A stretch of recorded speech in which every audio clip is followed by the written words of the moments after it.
আজই ডাউনলোড করুন আর এনজয় করুন আপনার পছন্দের শো।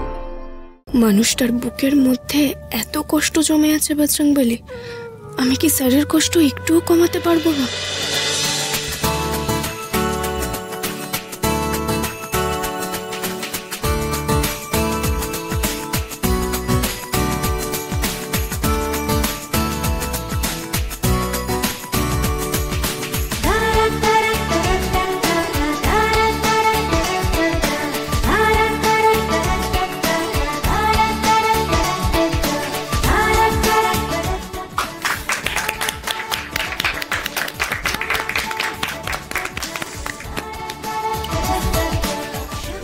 যা, গানটা শেষ হয়ে গেল। গানটা চলছিল, শুনতে খুব ভালো লাগছিল না? তাহলে তো কোনো কথাই নেই, যাও এবার তুমি গিয়ে গান গাও। হ্যাঁ, এত সুন্দর জায়গায় তুমি গান গাওয়ার স্কোপ পেয়েছো আরশি, যাও, এটা ছাড়বে কেন? যাও গাও। আচ্ছা ঠিক আছে, গাইছি, কিন্তু তার আগে আপনি একবার আমাকে অল দ্য বেস্ট বলে দিন। All the best.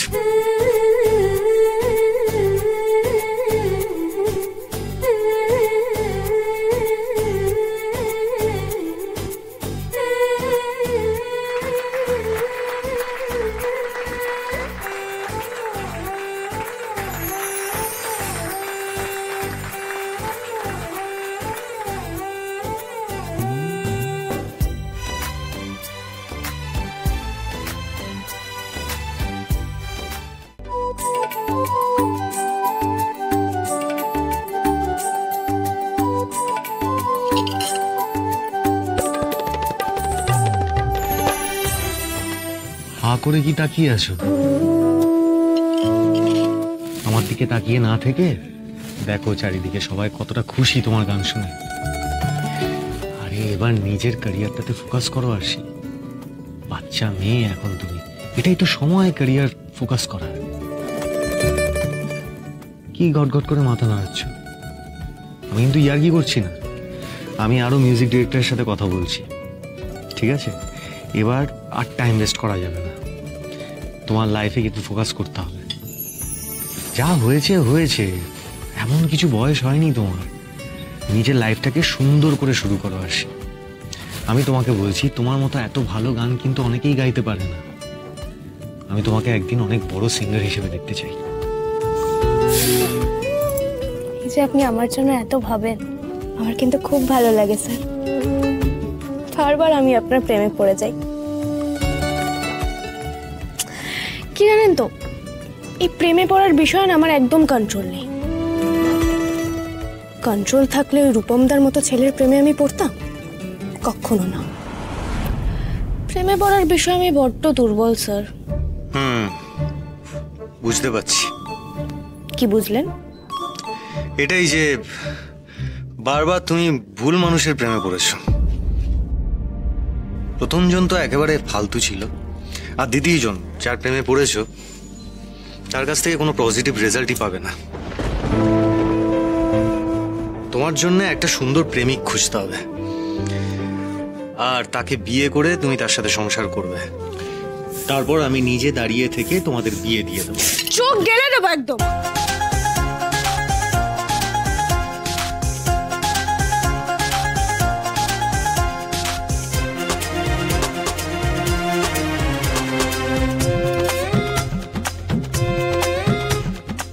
কার চোখ গেলে দেবে?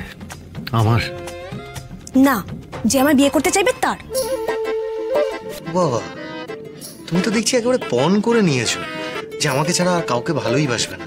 আপনিও তো পণ করে নিয়েছেন, আপনি নাকি আর প্রেমেই পড়বেন।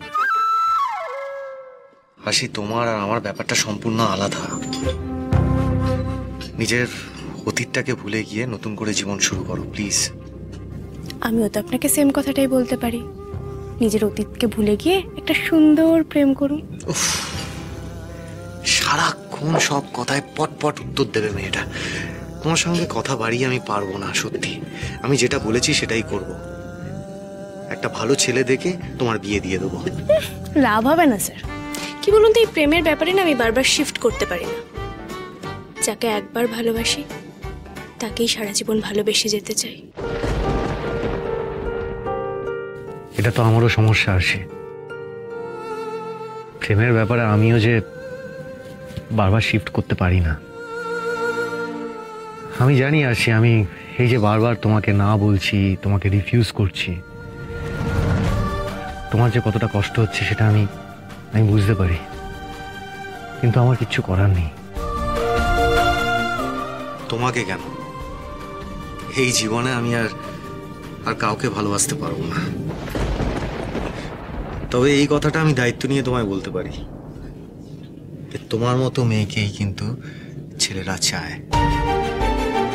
তোমাকে পেলে আমারও জীবনটা সুন্দর হয়ে যেত, কিন্তু আমি তোমাকে অ্যাকসেপ্ট করতে পারছি না। আসলে এই প্রেমের ব্যাপারে আমার অভিজ্ঞতা যে কতটা খারাপ সেটা তুমি খুব ভালো করে জানো আশি। আমি যে আঘাত পেয়েছি সেটা এই জন্মে আমি ভুলতে পারবো না। আপনার অতীত আপনাকে বড্ড কষ্ট দেয়, তাই না স্যার? এর আগে একটা কথা তোমায় বলা হয়নি আশি, সায়ন্তনীর আগেও আমার একটা প্রেম ছিল, আর সেটা ছিল আমার জীবনের প্রথম প্রেম। সেই প্রেম ভাঙার কষ্ট আমি আজও ভুলতে পারি না আশি।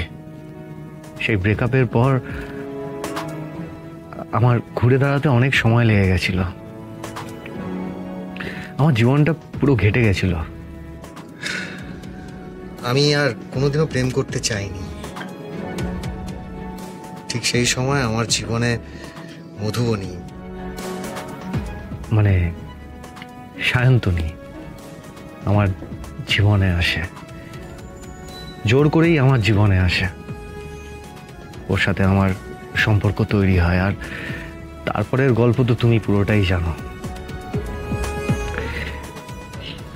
আসলে এই দুবার আঘাত পাওয়ার পর না আমি আমার লাইফ থেকে প্রেমের চ্যাপ্টারটাকে পুরো দি এন্ড করে দিয়েছি। একা আছি, বেশ ভালোই আছি। ভালোবাসাবাসি থেকে আমার মন উঠে গেছে। মানুষটার বুকের মধ্যে এত কষ্ট জমে আছে বজরংবলী, আমি কি স্যারের কষ্ট একটুও কমাতে পারবো না? স্যার। হ্যাঁ বলো। সায়ন্তনীর ব্যাপারে তো আমি পুরোটাই জানি, কিন্তু তার আগে যার কথা বললেন সে কে স্যার?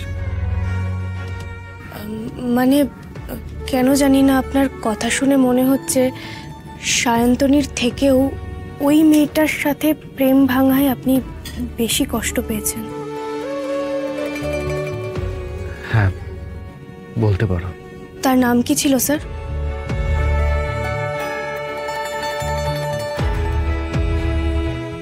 উপনীতা।